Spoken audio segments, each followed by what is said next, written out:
Baik, Dewan Juri yang terhormat serta teman berpikir kritis kita pada hari ini. Mosi kita pada hari ini adalah Dewan ini menyesalkan startup mengadopsi sistem buy now pay later atau beli sekarang bayar nanti seperti GoPay later dari Gojek, ShopeePay dari Shopee. Dewan Juri yang terhormat, saya sebagai tim pro akan berdiri kokoh untuk mendukung mosi kita pada hari ini. Dewan Juri yang terhormat, kami menyesalkan adanya pembelian terlebih dahulu baru dibayarkan nanti. Ini dikarenakan ketika budaya sistem ini muncul, ini akan menggiring masyarakat untuk bersikap lebih konsumtif. Konsumtif inilah yang akan berakhir pada dampak buruk pembelian tanpa didasari oleh kebutuhan yang mendesak. Dan tanpa disadari pula akan memicu tumbuhnya biaya cicilan yang membengkak. Dengan adanya di status quo, banyak perusahaan startup yang menggunakan sistem ekonomi seperti ini menyebabkan pola pemikiran masyarakat yang tak dapat menahan diri untuk mengeluarkan uang hanya demi kesenangan belaka dan berujung pada pemikiran masyarakat untuk menghambur-hamburkan uang. Dan ini sangat kami sesalkan sebagai negara dengan perekonomian yang masih sangat rendah dan hutang negara yang masih sangat tinggi.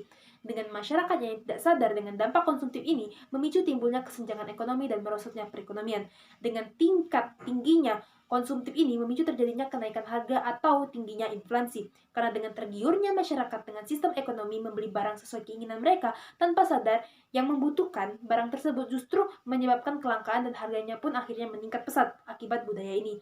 Lalu bagi perusahaan startupnya sendiri pun ini akan menimbulkan kerugian akibat modal tidak bisa diputar. Kita sendiri tahu Dewan Juri yang terhormat bahwa karakterisasi dari perusahaan startup ini adalah perusahaan perintis yang masih dalam tahap pengembangan lebih lanjut lagi, di mana produk-produk startup ini masih terbilang baru dan masih membutuhkan dan terus mencari target pasar. Dengan adanya sistem buy now pay later ini, kita akan membuat perusahaan startup ini modalnya tertahan sedemikian waktu. Kita perlu tahu bahwa karakterisasi dari sistem ekonomi ini bahwa pembayaran dilakukan hingga masa tenggat dengan bunga 0%.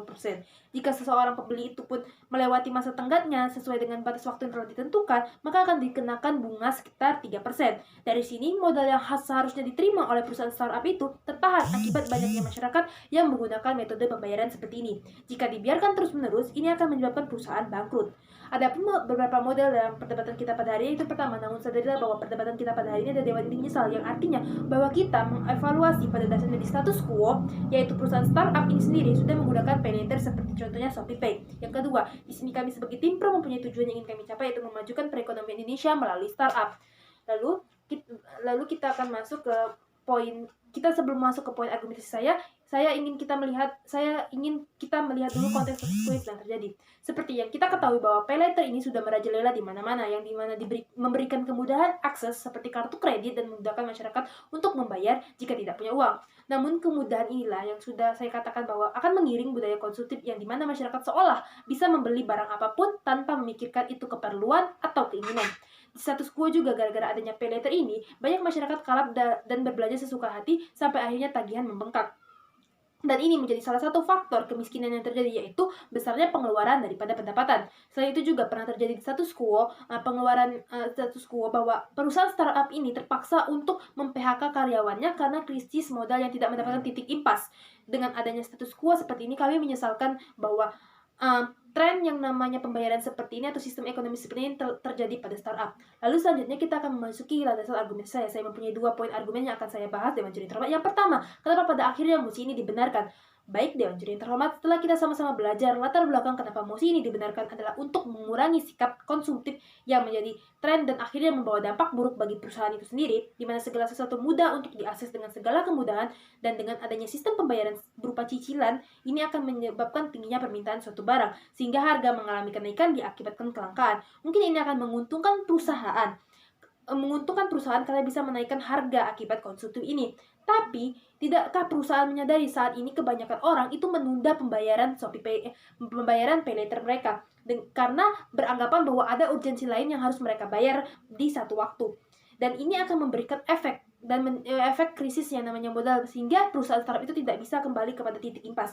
Modal yang seharusnya diputarkan kembali oleh startup harus mengalami kemacetan akibat besarnya gaya hidup semacam ini. Apalagi startup ini kita kenal bahwa perusahaan yang baru saja merintis karir atau merintis suatu produk yang masih sangat-sangat baru dan perlu banyak sekali untuk berkembang dan terus berinovasi dengan produk baru. Jika nantinya perusahaan ini mengalami kemacetan modal, maka akan berpengaruh pada karyawan yang akan di PHK, menyebabkan tingginya kembali angka pengangguran yang ada di Indonesia. Dan ini akan terjadi yang paling buruk, yaitu skenario paling buruknya adalah bisa gulung tikar startup tersebut. Itulah alasan kenapa kami menyesalkan adanya tren pay later ini yang makin dicontoh oleh banyak sekali perusahaan startup. Yang kedua, adakah cara lain untuk meningkatkan perusahaan startup dibandingkan pay later?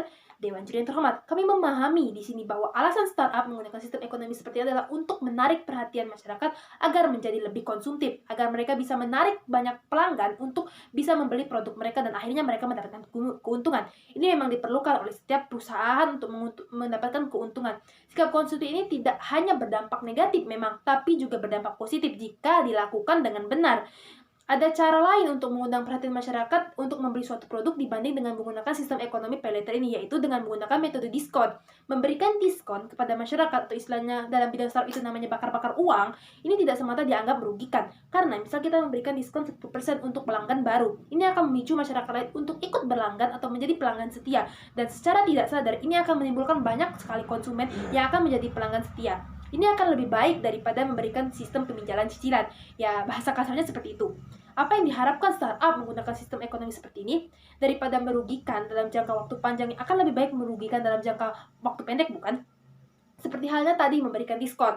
Nah, mungkin kita akan rugi saat memberikan diskon, tapi modal tetap akan kembali bertemu di titik impas karena banyaknya berdatangan pelanggan-pelanggan baru yang tertarik dengan diskon kita. Lagi pula, jika dikaji secara syariah Islam, ini merupakan perbuatan riba, Dewan Juri Terhormat, bukan hanya merugikan dari segi bisnis, tapi ini juga tidak dibenarkan dalam segi Islam. Pada akhirnya, Dewan Juri Terhormat, pembayaran yang menggunakan sistem cicilan atau bayar di akhir ini merupakan hal yang kami sesalkan. Walaupun memberikan akses kemudahan, tapi memberikan beberapa dampak negatif yang berkepanjangan. Untuk menciptakan perekonomian nasional yang stabil, diperlukan banyak sekali perusahaan-perusahaan startup untuk membuka lapangan pekerjaan baru, yang dimana sekarang Indonesia ini sedang yang namanya tingginya angka pengangguran. Dan dengan dibukanya lapangan pekerjaan baru ini akan meningkatkan atau tercapainya kesejahteraan masyarakat. Maka dengan pemaparan yang telah saya sampaikan, kami akan tetap pro terhadap mosi kita pada hari ini. Dan sekian, terima kasih.